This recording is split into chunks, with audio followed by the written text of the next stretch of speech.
Hello, it's Thursday night, and you know what that means. Time for Thematically Speaking, where we speak to people in and around the attractions community. And today, I'm very excited. I've got someone on for a great location in Nottingham. I've got today Adam from the Robin Hood Experience. How are you doing, Adam? Hello, welcome. Thanks for having me on. It's good to have you. I've wanted you on for a little while because went to your Robin Hood Experience, and for those that are watching at home who haven't been, it's a lovely place. It looks good from the outside, but when you're in, the theming is immense. It's a lot bigger than people Yeah. imagine as well when they look at it from the outside. Was it four? Is it 4 floors? Is it? Technically, yeah. But if we start with where did your first passion for Robin Hood come from? Do you remember? Well, I can't really remember ever having not been into Robin Hood. There was a poem book I had as a small child called Each Peach Pear Plum. And it mentioned various fairy tales, and Robin Hood was featured in that. And then on holiday, when I guess I was about 7 or 8, we visited Sherwood Forest, and I discovered it was a real place. And I don't know whether it was the first time I went or the second, but there was a performer there. Well, we think he was a performer. I've been trying to track him down, and no one with any connection with Sherwood Forest or the reenactment community has any idea who he was. So I'm starting to think perhaps he was real. But he introduced himself as not the Robin Hood, but one of the many outlaws who came after, who took the name, that he was a bad outlaw and disgraced it. And so his backstory was that he is now in purgatory for his crimes, and he's let out every now and then to teach people about the real Robin Hood, to sort of win back some favor. So he did a talk about Robin Hood and the legends, and let's have a go with longbow and hold a court stuff and that kind of thing.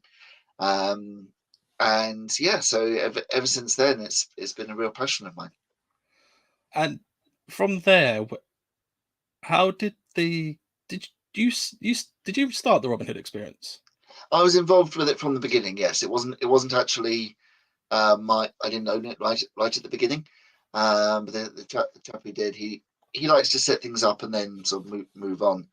But I'd written a couple of Robin Hood novels, and I used to dress up and portray the character to promote those, and that led to people asking me to be Robin Hood at various events. And I went when Robin Hood Energy launched. I helped them out in the market square, that kind of thing, and some local fetes and things like that as well. And then another friend of mine was asked to get involved in the technical side of the experience when it was first being set up. And he said, well, if you're doing anything to do with Robin Hood, do you want Adam? So I was contacted and I got involved. I designed the place, I wrote the scripts, everything like that. So it's always been my baby, but it wasn't technically mine from the beginning. And then after the first year, I took it over. So was it always, how big was it when it first was created, the actual Robin Hood Experience? Was it as big as it is now? Well, it's always been the same physical size, but we've added a lot more detail as we've gone on. So the rooms used to be quite sparse. Originally, we used mannequins with projected faces, which is great when it works perfectly. All it needs is a slight knock to send it off for the projector to start getting tired, and it can look really, really bad really quickly. So we gradually switched to using static face mannequins with just the audio, which allowed us to have a lot more light and to arrange the rooms a lot better as well, because previously we had to have things aligned just so, which meant there was a limit to what you could do with the rest of the room. But switching to the static mannequins really helped, and say no one seemed disappointed with that, because say the effect's great when it's perfect, but when it's not, less so. So yeah, I mean, for example, the top room where the peasant family live, it used to just be that corner that was decorated, and the rest was used as something of exhibition space. But gradually, as we've built the exhibition on the ground floor now, and moved that into an activity room, we've been able to add more and more detail into the corridors as well. We've now themed corridors. They were just they just had like stonework on the wall originally, and all the doors were the same. So yeah, it's always been the same size, but we've added a lot more details. We're always working on it. It'll never Yeah, be because finished. I remember when we visited there, you were telling me your inspiration was Disneyland because you wanted people to be able to, if they looked past something, there was something else going on. There wasn't any dead space. Absolutely, yes. That's the great thing about the theming at Disneyland. It's not just in your immediate sight line. There's always extra little bits going on, and especially now in the forest room, the show forest room towards the end. There's lots of extra little bits that are nothing to do with the main focus where your attention is, but you can look around while you're in there and you see all sorts of bits and pieces. The sheriff's room similar. There's lots going on in there. Friar Tuck's room, I've added quite a lot of stuff too. So yeah, absolutely, that's my biggest inspiration. Now, what I want to kind of start, well, we've already started, but start with talking about Robin Hood. I want to start about talking about the lore of Robin Hood. I'm going to get some photos up in a minute, but I Okay. thought we could talk about the Major Oak because I know some people watching know about it. I know some people don't know about it. I feel like you're going to explain it a lot better than I will, but Okay. Well, first, apologies to burst the bubble, but the Major Oak itself isn't old enough to have any particular significance to the Robin Hood story. If it existed when Robin Hood was active, it was a very young tree, very small, but it is a very, very interesting tree in its own right. I mean, firstly, the name, it doesn't mean major as in biggest or most important. It actually derives from the Major's Oak. It used to be okay. known as the Cockpen Oak because they used to do cockfights around it. They used to keep the chickens inside and then have fights around it. But it was known to locals. It was a popular little local site, but it became it was popularized. I'm afraid I can't actually remember the gentleman's name, but he was Major someone or other, and he made the oak well known and worked towards having it preserved and making it into the landmark it is today. So it was the Major's Oak, and then it became the Major Oak colloquially. The supports have been there since late Victorian era. They were wooden, and they in around I think it was around 2010, might have been a little bit earlier. They replaced them with the metal supports that you see today that are actually meant to be better for the wildlife because they don't need replacing the way the wooden ones would have done every so long. I was going to say they're And probably they're yeah, probably and the color that they're painted is meant to encourage like lichen and moss to grow on them. So it's now the structure of the tree itself is very interesting because as you can see in the photos, it's quite squat and it spreads out and it's actually hollow inside. Are you still with me?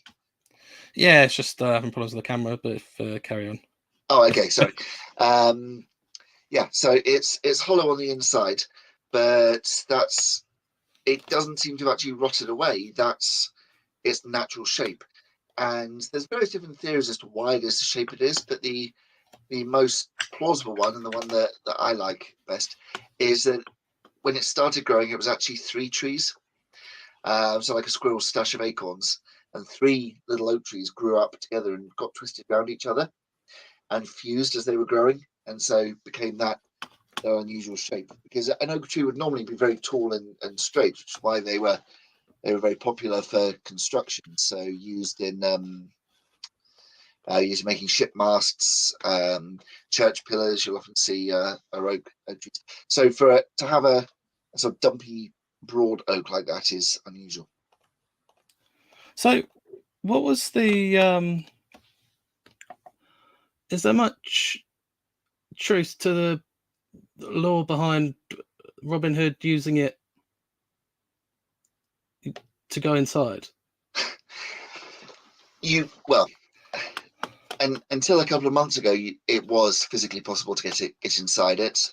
They've now actually blocked blocked it from the inside. In fact, one of the pictures you used there was actually one I took trying to illustrate that. But no, as I say, the tree itself is not really old enough to be featured in the Robin Hood stories. Quite likely, people have hidden in it. I mean, if you talk to anyone who grew up in the the 60s and 70s around Edmonton, they'll tell you they used to play in it, they used to climb on it. It didn't used to be fenced off. So no doubt people have hidden in it over the years. Other people suggest it would make a good meeting point, because contrary to what you see in the films, you wouldn't have had Robin Hood and his gang all living in one big camp in the forest. It would have been too easy to find. So what would have happened is there would have been certain signals, certain places, probably in the village, where Robin would leave a mark, and the men knew that they were supposed to gather for an adventure. And people suggested that the Major Oak is the kind of place they would have gathered. I mean, say not that tree itself, but one like it would have made a good meeting spot for them.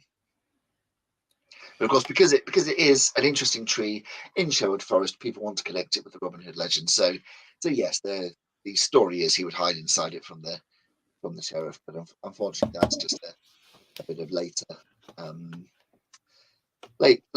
amusing story to make the tourists happy.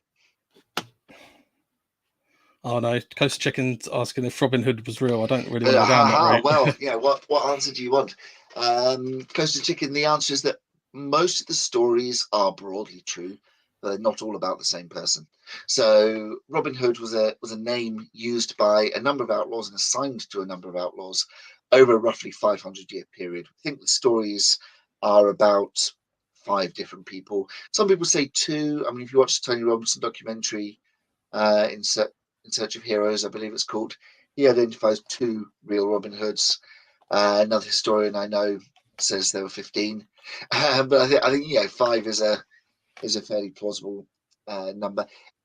It was a name that people would take when they became an outlaw, but it was also a term that was applied to people. A good equivalent would be like if I tell you that so and so is a bit of a Del Boy, you know exactly what I mean. So if someone was got in trouble and went to live in the forest, bit of a Robin Hood. He's become a Robin Hood. And if someone didn't give their name when they went to court, much like we would write John or Jane Doe now, it was written as Robin Hood, or the surname was given as Robin Hood as one single surname. Robin Hood is also a surname utterly unrelated to the legends. It exists. It has its own history. A bit like Robin Hood's Bay, that derives from a different source for the name. But yes, the Robin Hood isn't made up. The stories are true, more or less. There's always going to be some embellishment, but they're not all about the same person. There were a number of Robin Hoods that make up the character that we now know.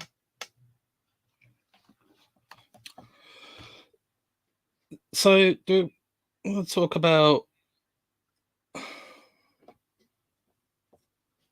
Hang on, it's knocked me off with the camera not working. Oh, sorry. But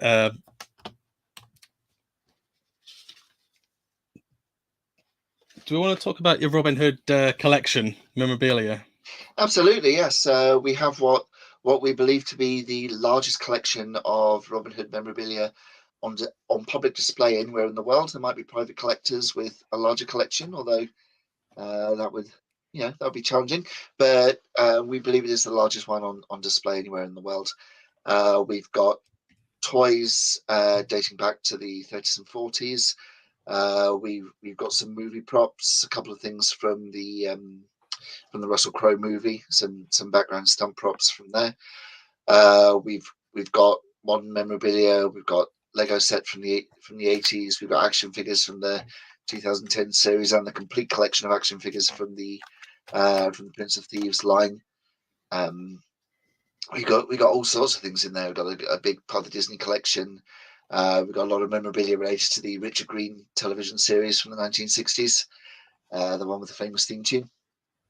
So it's amazing just how much there is. And when people come, we often hear, well, two things we hear. It's like, oh, we had that. Do you remember? Oh, I had one of those, which I love hearing. And the other one is, wow, I didn't know there was just so much Robin Hood stuff out there. So there you go. I mean, we're always adding to the collection, and people donate stuff all the time. Some like personal artwork sometimes, and things they've made, or things from things they've had in their own collections. My favourite piece, or one of my favourite pieces, is a replica of the Silver Arrow from Robin of Sherwood, the TV show. That was made by a good friend of ours, and it really is a beautiful piece. Very, very heavy. So it's made of bronze and silver plated, but incredibly heavy, but incredibly beautiful. Yeah, the Herne Silver Arrow. That's one of my favourite pieces in our museum. Coach Chicken also wants to know his favourite Robin Hood in film or TV. Well, there's not really one definitive answer to that. I mean, the first proper Robin Hood I saw as a child was Prince of Thieves, so that's always going to have a very special place for me. As an adult, I've come to really love Robin of Sherwood, the TV show, particularly Michael Praed as Robin of Locksley in that show. But I also really love the Disney movie, and I'm a big fan of Tony Robinson's series Maid Marian and Her Merry Men, which I think is absolutely fantastic. A lot of it is on YouTube, so if you don't know it, do go check it out. It was a children's BBC series from the late 80s, early 90s. It went from I think 89 to 93, something like that. The guy who played Baldric as well. That's right. Well, that's Tony Robinson. He wrote it as well. He played the sheriff of Nottingham, partly so he could be on set as the writer, but partly because he really wanted to play a baddie, having played Baldric. Oh, so he helped write it as well? Yeah, he wrote it. Yeah, completely. It's his project. I didn't know about that. So yeah, that's a fantastic series. It's got some great stupid songs in it. It uses songs were some of the best bits, I thought. Folklore. Sorry? The songs were some of the best bits, I thought. Oh, absolutely, yeah. And the set pieces with them running around and things. The Disney movie is quite an interesting one because it actually started life. It was going to be a different project. It was going to be based on the stories of Reynard the Fox, who was another trickster character from folklore. But they decided that there wasn't enough sort of, I suppose, brand recognition in that, so they switched to Robin Hood, which is why they portrayed Robin Hood as a fox and all the other cast as animals. But in doing so, they've actually managed to capture the spirit of the medieval ballads far more than most movies do, because the medieval ballads, medieval stories of Robin Hood are very episodic. There isn't sort of one great epic tale of Robin Hood the way the movies would have it. There is the Jest of Robin Hood, which is the oldest complete story, but that does seem to be a compilation of others. And most Robin Hood stories are about him pranking people. He's a trickster character that you'll find in folklore around the world, far more so than being a warrior figure like Arthur. He's very much a trickster, which comes out in the Disney one. I mean, the medieval ballads, so many of them follow basically the same plot, which people would have enjoyed. So Robin Hood is bored. He meets someone out in the forest, decides to wind them up. They get into a fight. He loses the fight, but they become friends anyway. And that's the rough plot of at least 3/4 of the medieval Robin Hood stories. So it's a smaller gang in the medieval stories as well, not this huge army. Robin Hood and Little John obviously are always there. Will Scarlet's mentioned in some of them. The name Scarlet actually derives from Scatlock, which means cut purse. So it doesn't mean Will who wears red, it means Will the pickpocket, basically. And Much the Miller's Son is in the early stories as well. Characters like Friar Tuck and Maid Marian got added much later in the Tudor era.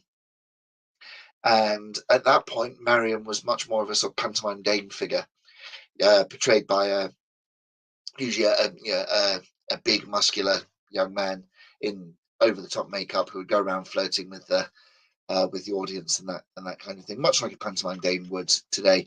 It was only really during the Victorian era that she became the sort of romantic damsel princess figure.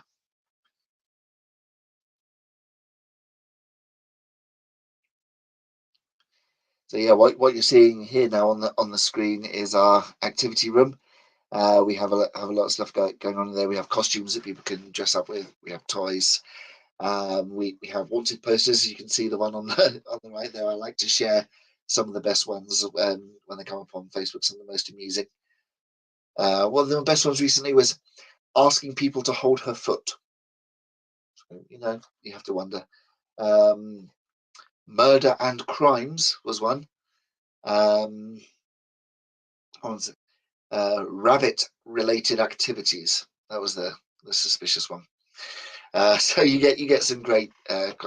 It seems to be the dads that get accused of crimes by their kids quite a lot. But yeah, we have dressing up in their activities, and people can leave a leaf on the wall saying their name, that kind of thing.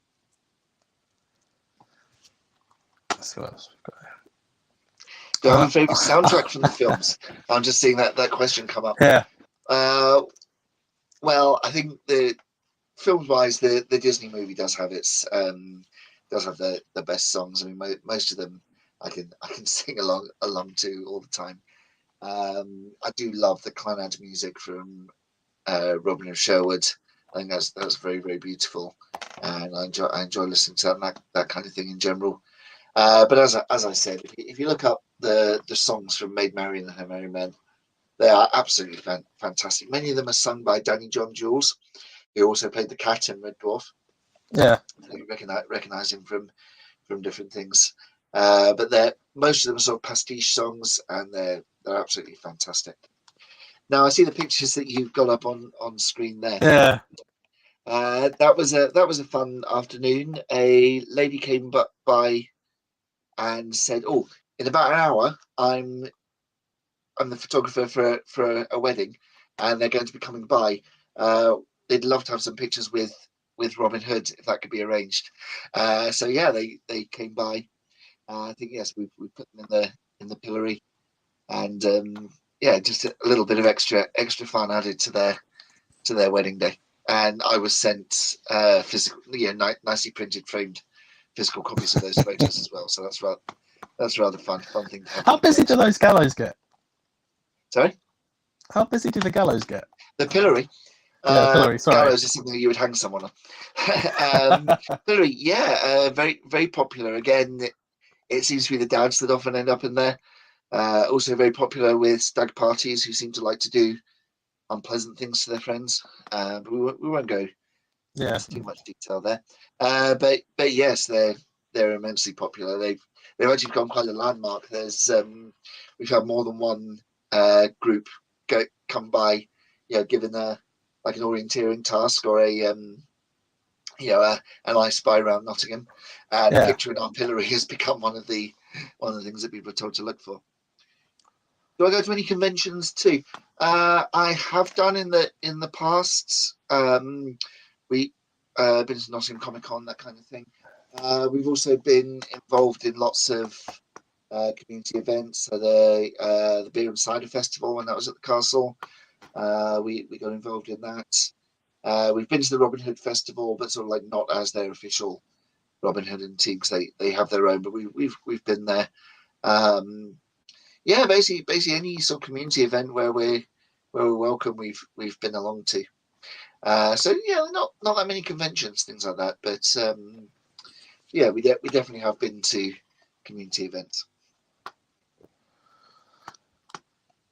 Now, I've told you before. I'm not sure how well linked the Green Man is with the Robin Hood lore. Well, it's an interesting one.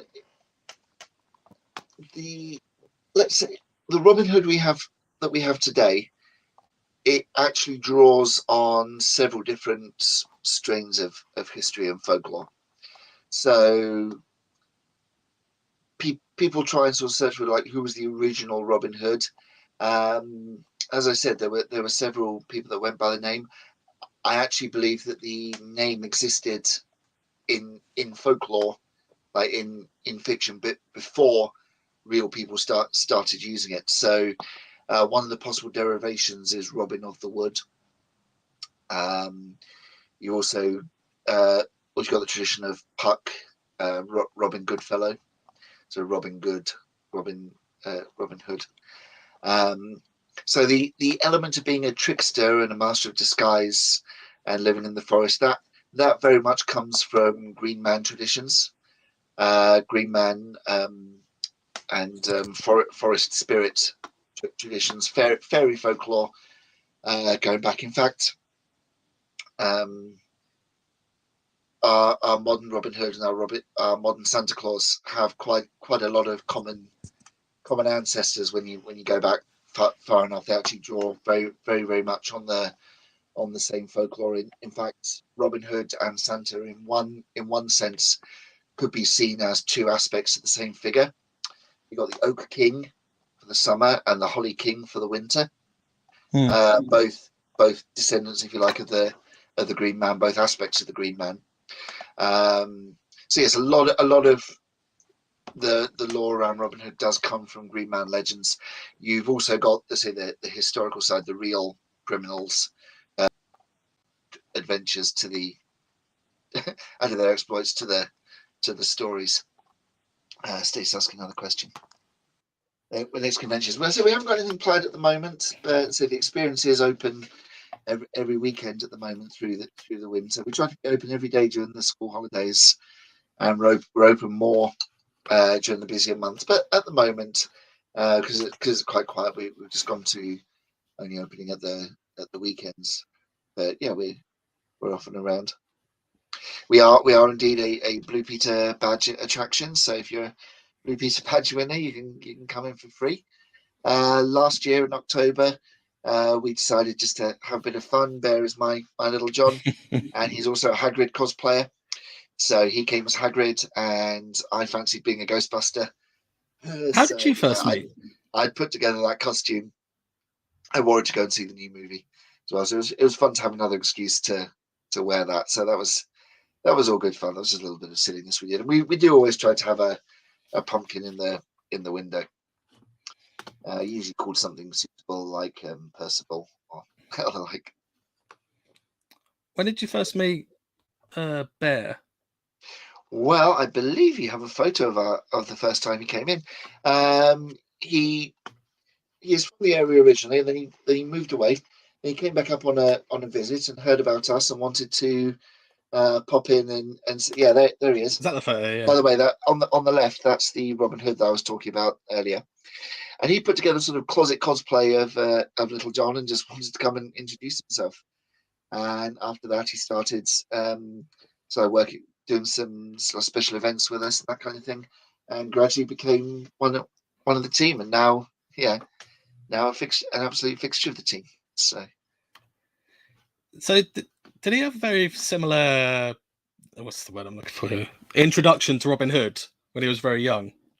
Oh well, he grew up in the area. In fact, the village he grew up in is technically within the bounds of Sherwood Forest.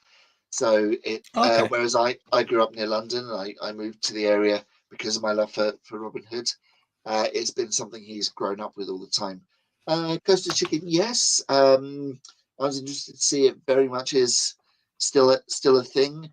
We don't get thousands of Blue Peter badge winners coming. There's still a lot, and they often you got the standard badges that you remember from probably our childhood, but also they do fancy ones for special events like the Olympics, or there's like a musical themed one recently designed by different artists. So it's always quite fun seeing the different badges that the children actually come in with. So yeah, it's good fun. So did you want to talk a bit more about the rest of your group of merry men? Well, we have it's a sort of a rolling team really. The lady in green in front of Bear there, that's his good lady wife Scarlett. Then the lady with the black hair, that's my daughter Chris, but she now lives in the Netherlands.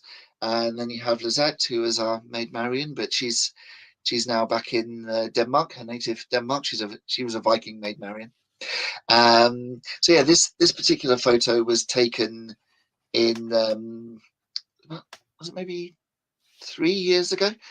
There was a pop-up Viking themed bar in Nottingham for the Christmas market. It was called Thor's, and we popped in and said, look, we're Robin Hood and Little John.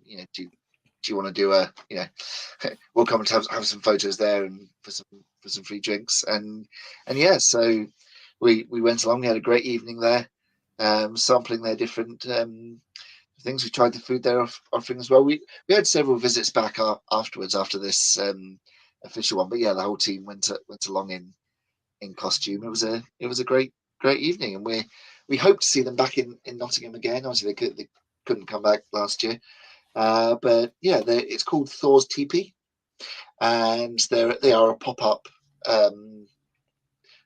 Viking themed bar that goes around to different events and can be privately hired as well.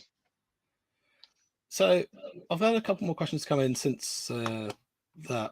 If Chris Chicken wants to know, do you have many blue badge? I've already answered him. Oh, have you had any famous people visit the Robin Hood experience? Have we had any famous people? Well, yes. Probably the most famous person we've had in is Daniel Day-Lewis. I'm afraid I wasn't there myself on the day, but Bear met him. He came in with his family. Unfortunately, he didn't have time to go in, but he did buy some stuff in the shop. The most famous person that I've personally had in on a day when I've been there is Les Dennis. He came in on New Year's Day one time with his family. Apparently, they were all in the pantomime up at the theatre all that year, and it was a day off, and they were looking for something to do. Had a little dog with them, so I sort of called it. Oh, you can bring the dog in, and he came and said, I said, very sorry about this, but you are Les Dennis, aren't you? So we had a little bit of a chat, and he absolutely loved it. We left a little autograph picture afterwards. I've also had Dara O'Brien just like pop in and say hello, but he didn't go in. So I think Les Dennis holds the record for the most famous person that's actually been in. We have had various people from the theatre come in when they've been something to do. I mean, when a couple of years ago around Christmas time, when Nativity was showing up at the theatre, we had all the children from that come in because they were supposed to do something educational every day, and that was deemed educational. So we had the young cast of that, and there's been various people that are quite well known in their own circles. We've had X Factor contestants, that kind of thing. But yeah, I mean, Les Dennis is the one that will stick out for me. I think Daniel Day-Lewis is technically the most famous person that's ever been in. When you were talking about the other people in this photo, do you get a lot of? So you mentioned other countries in Europe. Do you get a lot of people from across the world? Yeah, absolutely. I mean, we're very much a tourist location, so I'd say probably our biggest customer base is local people who have got someone visiting. So yeah, they've got someone coming to the area, so they want to show them something local. So yeah, we have people from all around the world. We have a lot of people coming from Australia, a lot of German people, a lot of quite a lot of Chinese tourists as well, Americans too, of course. And we went through a phase of having quite a lot of American airline pilots looking for something to do on their stopovers. So yeah, absolutely, we have a lot of foreign tourists come visit. People come to Nottingham. The one thing they've heard of to do with Nottingham is Robin Hood, and we are the only dedicated Robin Hood attraction in the city. There is the fantastic Robin Hood Town Tour, which is an event. The castle does have their own Robin Hood feature, but we are the only location, the only attraction that you can visit that is 100% dedicated to Robin Hood. Do you do much interaction with events at Nottingham Castle? Because it's very close to. We have done in the past. Not so much since they've taken over.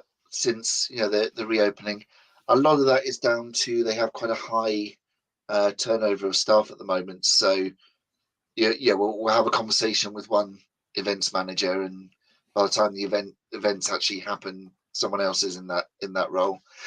So no, we haven't actually had a lot to do with them since they reopened, but in the past we've partnered with them quite a lot.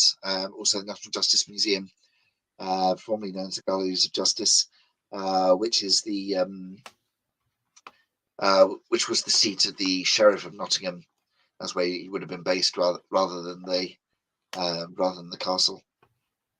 Yeah, thank you, Stacey. I mean, it's great to be able to assemble everything to go around. One thing that I've tried to focus on, because you'll visit some exhibitions or see some documentaries, and they will say, "Oh, we've uncovered, this is the definitive truth about Robin Hood." And the problem with that is, I compare it to Jack the Ripper. Roughly every 6 months, a new book will come out claiming to have definitively solved the Jack the Ripper case and naming the killer. 6 months after that, another book will come out having definitively solved the case and naming a completely different killer.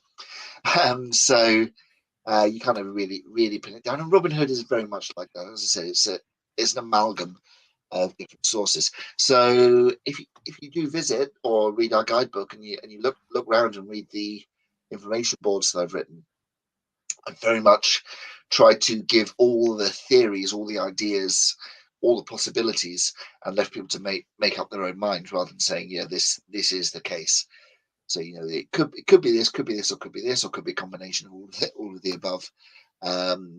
Some people think this, some scholars have like that. So I try to leave things for people to make up their own minds, really, because I think people enjoy that more. There's nothing worse than being given what you're told is a definitive answer, only to find that it is actually not definitive, and someone just wants to sound clever. It takes away the mystique as well, doesn't it? Sorry? It takes away the mystique as well if someone just says, this is what happened, and this...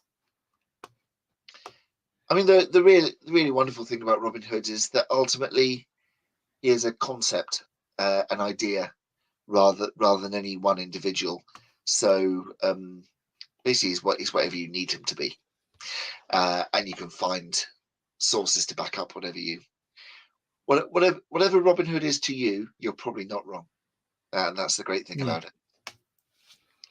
What was my opinion of Tales of Robin Hood? I used to absolutely love it. Our place wouldn't exist if that was still going. I've tried to recreate the atmosphere that they had. Interesting that you refer to it as dark ride. I do very much treat my museum as a dark ride, even though it's a walkthrough.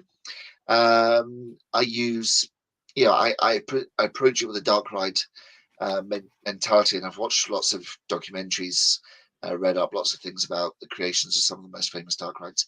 But no, Tales of Robin Hood was fantastic. Unfortunately, it did need a bit of TLC by the time it closed. It could have been restored and made fantastic again, but it wasn't to be. One thing I'm really envious that they had is the amount of space they had, because not only did they have the ride, but they had a really large exhibition space that they had other little like short films and activities and things like that. I just don't have that kind of space, so I've had to try and use the corridors in my building to do what they did in their upper room. I think that adds to it, though. Sorry? I think that adds to it. The fact that it's quite possibly. It's almost like you're in the forest. It certainly forced me to be more creative. When you're limited with space. I mean, the ideal venue for an attraction like ours is a big open warehouse space that you put up artificial walls in. I don't have that. I have an old house, so it's tall, narrow, and rooms are off to the sides. So I've had to work with that, and that's sort of forced my hand with some of the creative decisions. But it's meant I've had to think around things and come up with solutions to things. So I feel like I've really learned a lot during the time it's been there, and could probably recreate something like it much quicker now. But I'm always adding to it. I'm always learning new things. I love. Particularly, I love watching the documentaries about Imagineering on Disney Plus. Yeah, and seeing sort of the thought processes, the technical side of of what goes into that. I mean, I would dearly love to have animatronics, but that's quite out of our budget at the moment. But on the other hand, watching videos like Carpetbagger, for example, I know you're a fan of as well. Yeah. I love when he goes to the big flashy places, but I especially love when he goes to the other sort of the quirky little roadside attractions, the other low budget places. I love seeing what someone else has done, on no budget, basically, like we have. And there's often ideas that I can borrow from there. Because I was going to say, it's probably more you were pushed into that kind of scenario by the building, but there's no open, like, everything there's something going on. Oh, yeah, absolutely, yes. I mean, there's so much I want to put in there, and there's always new ideas I'm coming up with, and a finite amount of space. So every now and then I have an idea, and I have to completely rearrange one aspect of what's there in order to incorporate my new idea, or work out, like, okay, there really is no space to do that, but what could I do instead? For example, I did at one point want to. There's a story. I don't know how true it is, but there's a story about two chaps digging a mine shaft in the 1800s and finding Robin Hood's hideout, with rusty weapons and skeletons and things like that in it. And then when they went back to try and find it again, it had collapsed. Sandstone cave, and that really caught my imagination. I wanted to recreate it, and I wanted to do it on a large scale, but it just wasn't practical. So in the end, what I've done is I've recreated it in the corner of the forest room, so it's an extra little feature that you can sort of peep into and enjoy. So, did they find the cave again, or was it just thought of as more of a myth when they said they couldn't find it again? It's likely a tall tale, a pub story, but it's what's claimed. But yeah, the truth can't possibly be verified. But I like to believe it. I like the story. I like to believe it. So about 40 minutes into the show, we do a quiz. I've got a kind of Robin Hood themed picture quiz this week. I know the people at home like joining in with it as well. So what I'll have is zoomed in pictures of various Robin Hood characters from various different TV and film adaptations. And you'll probably get them in seconds. The people at home probably won't call them out enough. when But I'll show you them. Call it out when I get it. Yeah, you can do. Yeah. Yeah. I'll just go for the first one. I think it'll be that easy. Oh, that's Little John. Yeah. That's Little John. Number 2. I would say, I think it's someone from the Russell Crowe movie. Is it the sheriff? Yeah. Oh, it is the sheriff, but from the BBC different, series. Okay. I did meet him at MCon a couple of years ago, and I went and introduced myself. He's such a cheeky chap in whatever he does, I think. Oh yeah, so he makes a brilliant villain. So right character, wrong series, but okay. That's right. I think you got this. Oh, that's Maid Marian from Maid Marian and Her Merry Men. Yeah.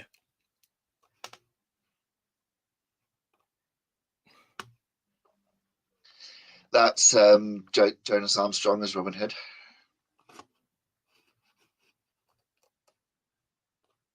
I like the way you're getting the actors' names as well. Well, I'm giving the context. Sir Hiss. Everyone loves Sir Hiss. We do actually have we added Sir Hiss to our exhibition, just to rub a snake, but we felt we needed to add him in. Fire attack. Yeah, just going straight through the wall. I think you'll get the next one. I don't know if I've kind of bent the rules slightly. Oh, that's Bryan Adams. Yeah. How long was that? It was 15 weeks, wasn't it? It was at the top. So something like that. I think it was eventually knocked off by I Feel It in My Fingers by Wet Wet Wet. From Four Weddings and a Funeral. I think that eventually Yeah, knocked it off its record. that was I think My insane. Heart Will Go On then displaced that. But yeah, at the time it was the record to be number one for the longest. The VHS copy I had as a child and a teen, that actually had the music video over the end credits. So that was rather fun. And final one. Oh, that's Alan Adale from there. Oh, you got the name. I didn't know if you'd get the name. Oh, that's awesome. That's awesome. So I've got a couple of photos from the collection just that I picked up from our vlog when we came down. But it's Sure. I think we've already mentioned it, but it's the biggest open public collection. The biggest collection on public display anywhere in the world that we're aware of. Yeah. Have you got a favourite piece? Well, as I said at the beginning, I think my favourite piece in the museum itself is the replica sombrero that we have from the Robin of Sherwood TV show. We have quite a lot of things related to Robin of Sherwood because it's one of the most popular ones. Say with the Clannad soundtrack and everything like that. It's one that people remember very, very fondly, and again, it's been repeated quite recently on ITV2 or 3, one of those. So that there's a lot of interest in that, and it's a lot of people's sort of primary interest. Like quite a lot of our guests, they love that show, and they love Robin Hood because of that show. Rather Oh, than so that's what's introduced them. Yeah. So we've had a big collection of that. But so yeah, the Silver Arrow from that show is likely my favourite piece. I'm also quite proud of the Richard Green collection that is not a good photo.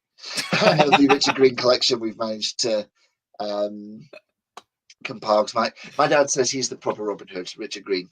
So if anyone thinks of the Robin Hood song, that was the theme of the Richard Green TV series from the 1960s. When I got this screenshot, I did wonder were you a fan of when Doctor Who did a kind of sort of massive fan. Yeah, I thought that was a great fun story. Interestingly, like for a little side note, the outfit that Robin wears in that show is actually the same as the one that Jonas Armstrong wore in season 3 of the BBC Robin Hood series, but in a different colour. So his was brown. In Doctor Who, they made it green to make it more. Yeah, there was a few things in it, like the way they showed the location of Nottingham Castle, so being in the middle of the forest surrounded by a moat. It's like, no, it's up a hill in the city. But yeah, there were things like that. But it was fun. It wasn't meant to be like a serious episode. It was a sort of a silly, cartoony one. And I think in that sense, it really worked. We have actually had call in as a visitor. You might remember from the episode when Robin's introducing all the gang. He introduces Little John, and at first you see a really tall, hairy man that you assume is Little John, and he moves aside, and actually, it's the Little John in that show was a dwarf.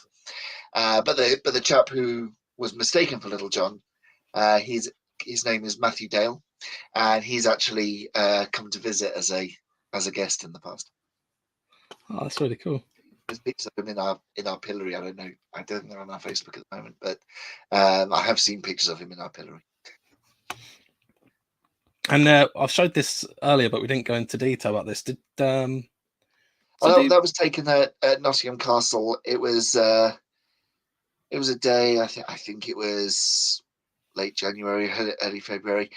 No, it probably was near December because it must have been before Christmas because Robin's in the Santa suit there. But anyway, it snowed unexpectedly, and it was a really quiet day. So we just decided to go up into the castle grounds and take some photos in the snow.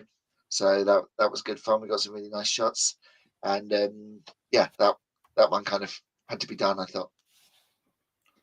Men in Tights, yay or nay? Again, very very much a yay, but on its own terms. I mean, it. Are you more a fan of the series? It bothers me when that's people sort of like definitive Robin Hood, but then I love Maid Marian and Her Merry Men. So what can I say? It is great fun. It's probably more fun if you know Prince of Thieves, because it very, very closely parodies that. It's got some great lines in it. Again, some great songs. It's aged fairly well, considering of its time.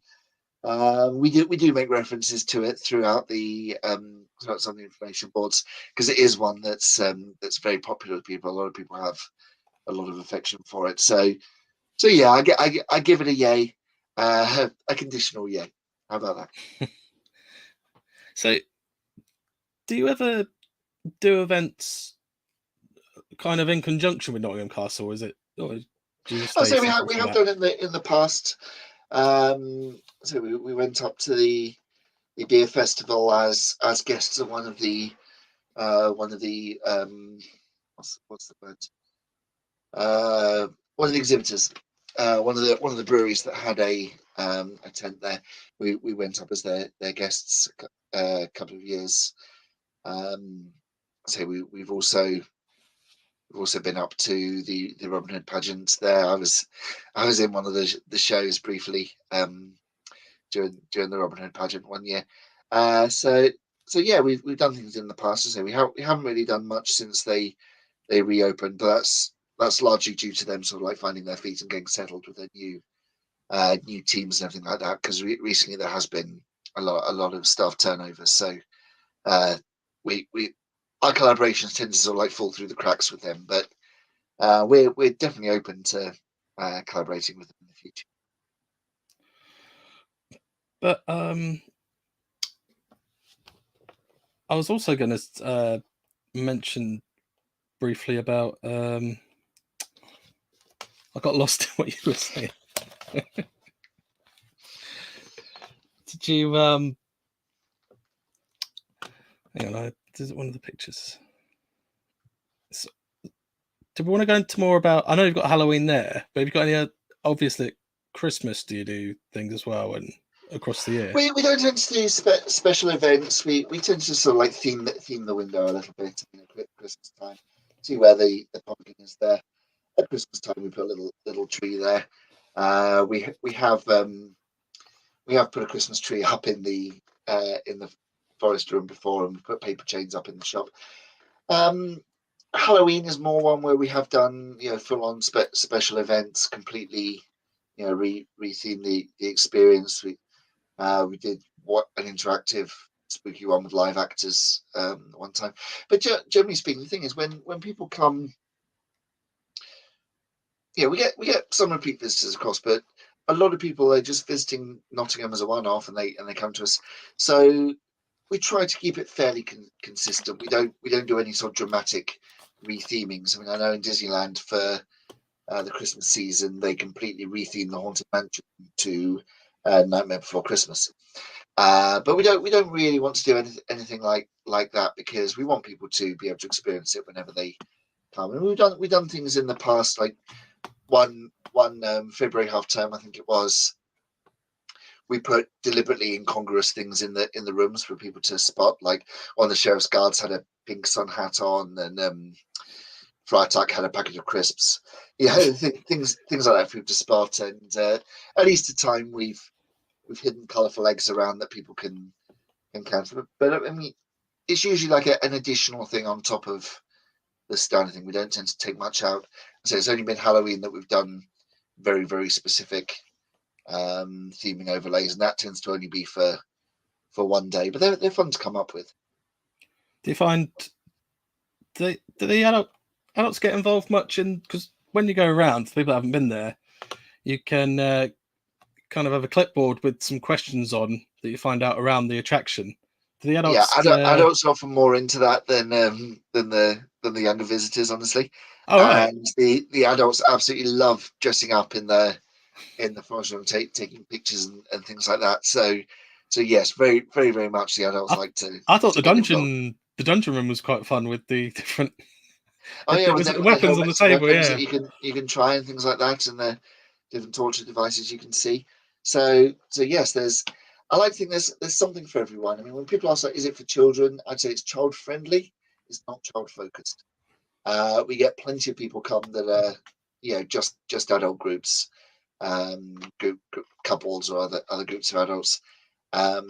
and the information on the walls, for example, I've got it at different levels depending what you want to know. We've got some very, very detailed information. We've also got some simple fun facts if that's what you're looking for. We've had compliments from teachers that we've got the different levels set up quite well. And yes, really, there's something for everyone there. Like anything, it depends. You know, you're going to get out what you put in. So if you're one of those adults that just sort of walks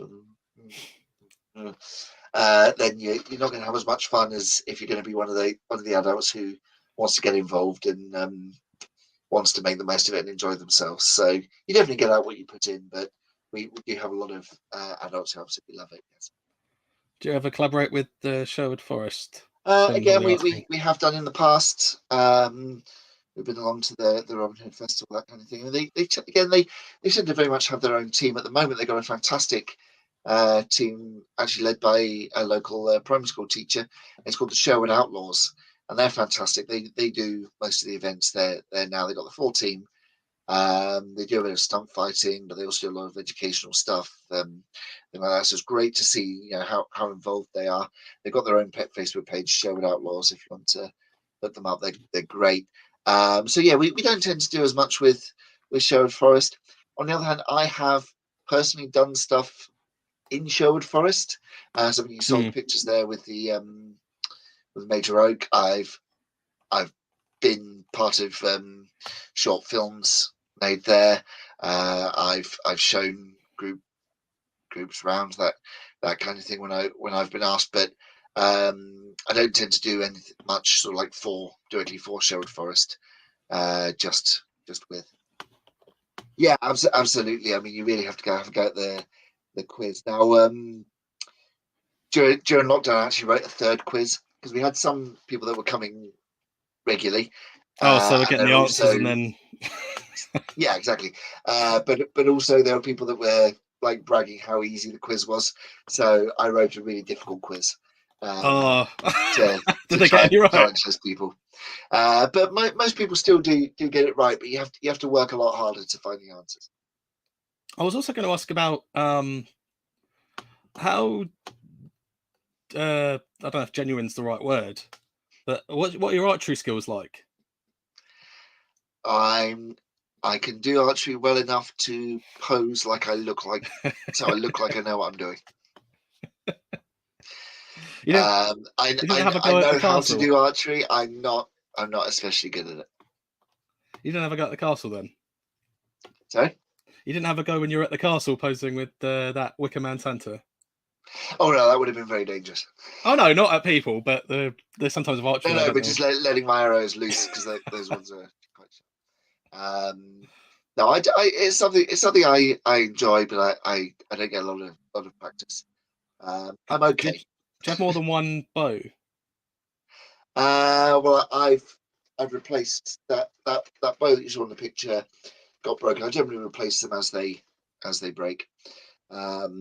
So my current bow is made by a local bow maker from Ilkeston, I believe, if I remember correctly, and it's made of ash, like Robin Hood's bow would have been. Because a yew bow was a very elite thing, a very expensive thing.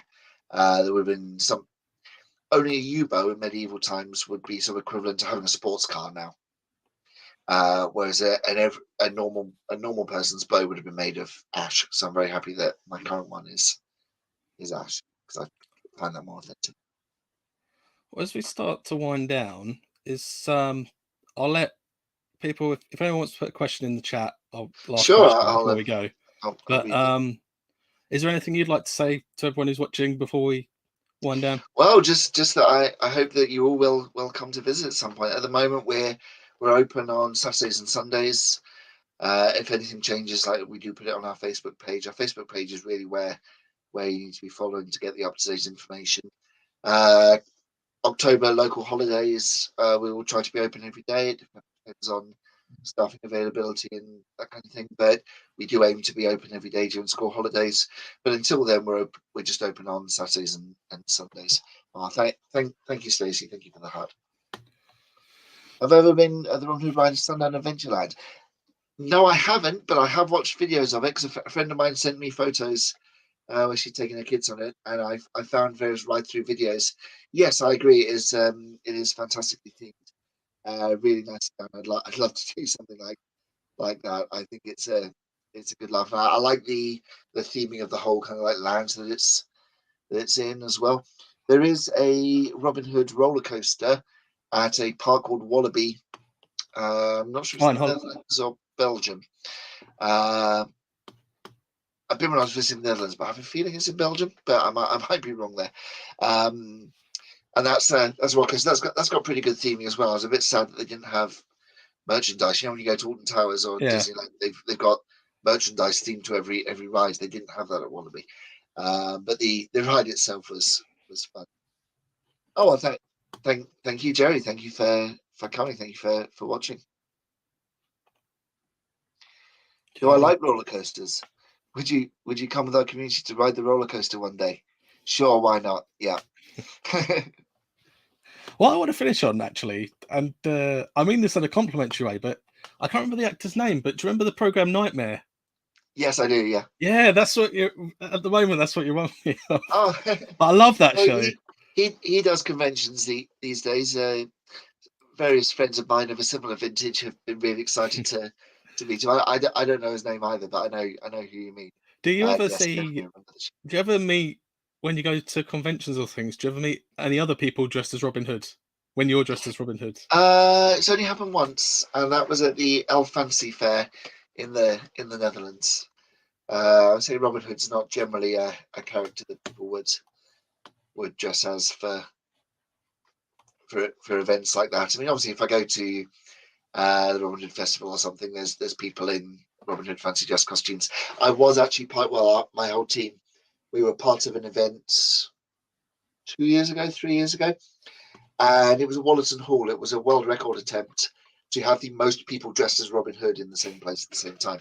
Unfortunately, we didn't quite make the record, but that was a great fun day out. So that, yeah, we would definitely do that again. So yeah, we'll wind down there, and I apologise for the technical issues I had about halfway through, but I appreciate you coming on. And my pleasure. I am planning to come back down, and I've been in the chat tonight, but I know Ben and Holly's Theme Park Adventures will want to come and visit. They're quite local. Excellent. So we'll probably all come down together. And I'm going to finish on just letting the people at home know next week I've got the scare actors that were in the old Scare Maze Alton Towers called Subspecies, and Dimitri, Ian Gower, and Paris and Dan from Ginger and Brown are going to be on next week talking about their memories of actually acting in the maze. And other than that, all I can say is thanks for watching. I'm sorry for the technical hiccups I had there, and I really appreciate you coming in, taking time to come and join us. Thank you for having me, and big thank you to everyone that watched and who commented and asked questions. It's always easier to have something to bounce off. So thank you very much, and good night. I'll see everyone else next week. Thank you.